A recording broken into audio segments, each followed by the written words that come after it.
Alright, hey everybody, welcome back to Jim Bob's Garden. So today, I'm going to go through and harvest my potatoes. Alright, so dig them up and see what we got. Now, I will tell you that I didn't have the best of luck this year.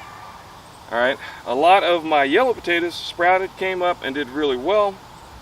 But my regular white russet potatoes did not do nearly as well. Alright, I had a few sprout, like 1, 2 there, 3 there. But you'll see there was a row here, and I dug that up to put in my Egyptian spinach. There was another row here, and none of those came up on either one of these two rows.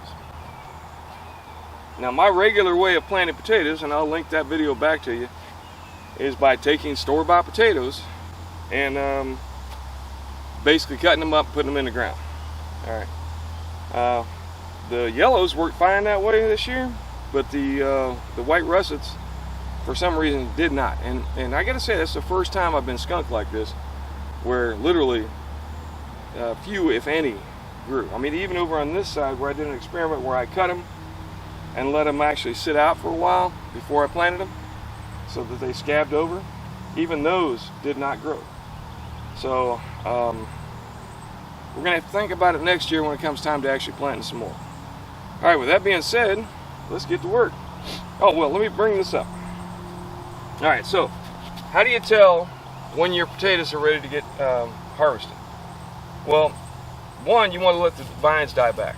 Now, I'm going to go ahead and harvest these right here, even though the vine hasn't completely died. And the big reason for that here in Jacksonville is if you leave them in the ground too long, the bugs will get them.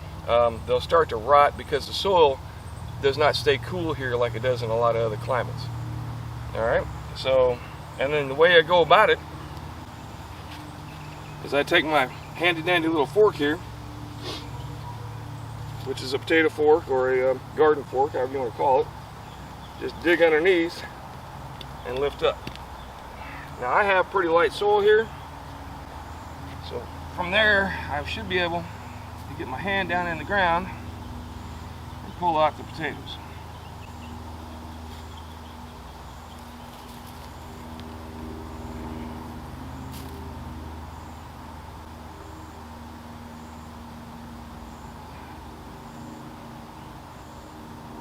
Some nice potatoes too.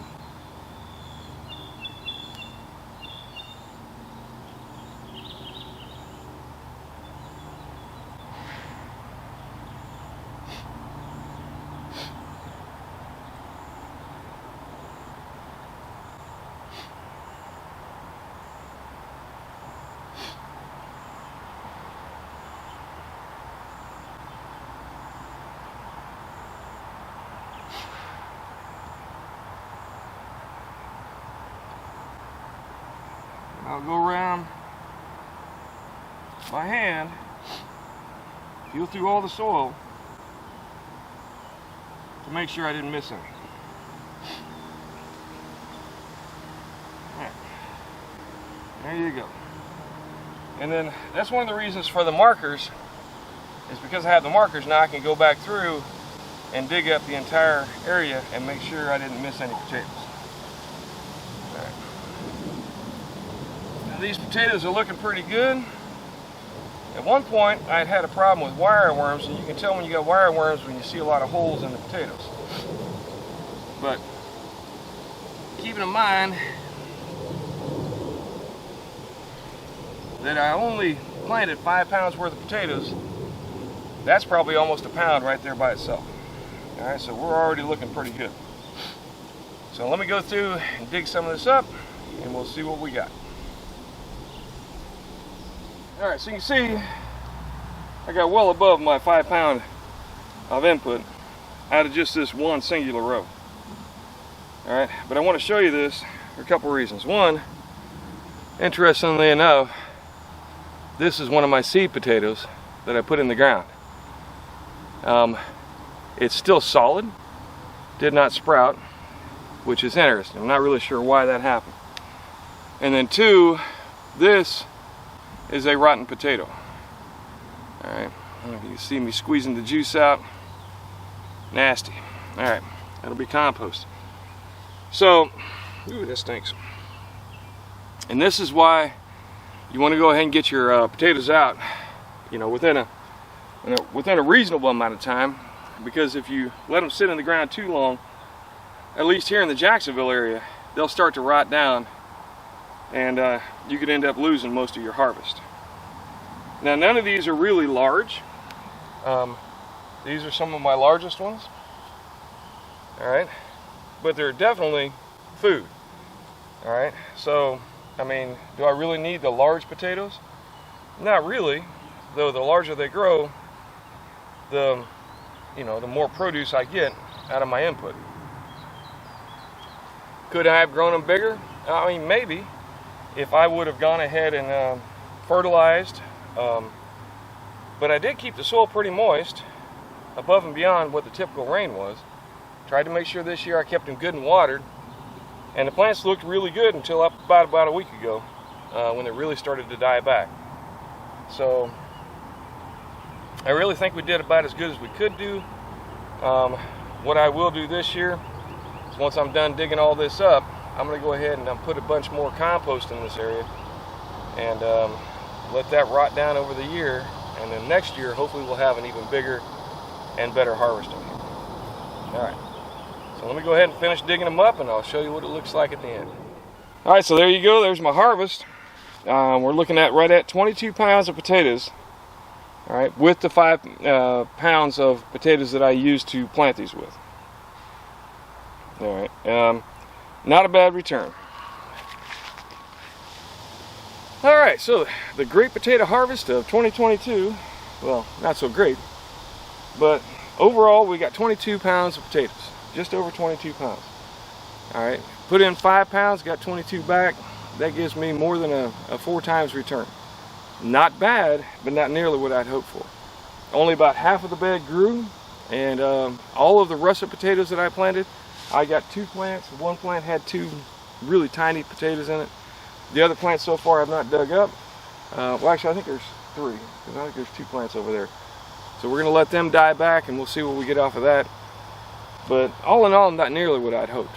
I would have liked to have doubled that. And you can see there's a lot of small potatoes, a lot of little tiny ones. And that tells me that either they didn't get enough water, didn't get enough fertility, or they died back too soon, which I'm leaning towards that. I did have a couple of plants back in the back corner where all of the potatoes rotted, completely rotted down. That's why I say you can't let them sit in the ground too long here in Florida. They'll go bad. They will rot out. So, I mean, that's probably maybe another pound worth of potatoes that I lost because of rot. So you want to get them, when the plants die back, you want to get them dug out. All right. As far as why didn't I grow more and why did my russets not grow? More than likely, they were sprayed with some sort of growth inhibitor, and rather than growing, they actually rotted in the ground. Next year, I'll pay more attention. I'll try and make sure I get potatoes that are actually sprouting before I plant them. And hopefully that'll be the difference. I don't like buying seed potatoes. I said this when I did the planting video, and the big reason is the cost. I mean, for what I paid for 5 pounds of regular potatoes in a bag is what it would have cost me to buy 5 seed potatoes, which is just ridiculous. And they're the same thing. Seed potatoes are no different than regular potatoes, except that they wouldn't have been sprayed with anything. I could have gotten organic potatoes, and maybe that would have made the difference, but I didn't go looking for them. I just grabbed a bag of potatoes like I've always done every other year, and always had some sort of harvest. This is the first year that I've actually gotten skunked on the russet potatoes, because I know that's my primary crop is russet potatoes. These yellow ones were just an experiment, and all of the yellow ones grew, and almost none of the russets grew. So that tells me something was going on with the potatoes that I use for seed. So we'll look into it, try and figure something out a little bit better next year. But that's part of gardening. You're not always going to win, but you can learn from your mistakes and the things that didn't go like you wanted them to. Alright, so do me a favor, give me a like and a subscribe, and let me know what you think. But most importantly, grow something. Grow some potatoes. I couldn't live off of this amount of potatoes, but it'll definitely keep us going for a while yet. We usually go through probably 10 pounds of potatoes, in a couple of weeks, just depending on how many fries and so on we use and how much we're using. They're a really good way to, beef up your diet. All right, either way, thanks again for stopping by. Do me a favor, let me know what you think, because I'd like to hear how your harvest went. How did things go in your garden with your potato crop this year? Either way, y'all take care, come back and see me, and most importantly, grow something.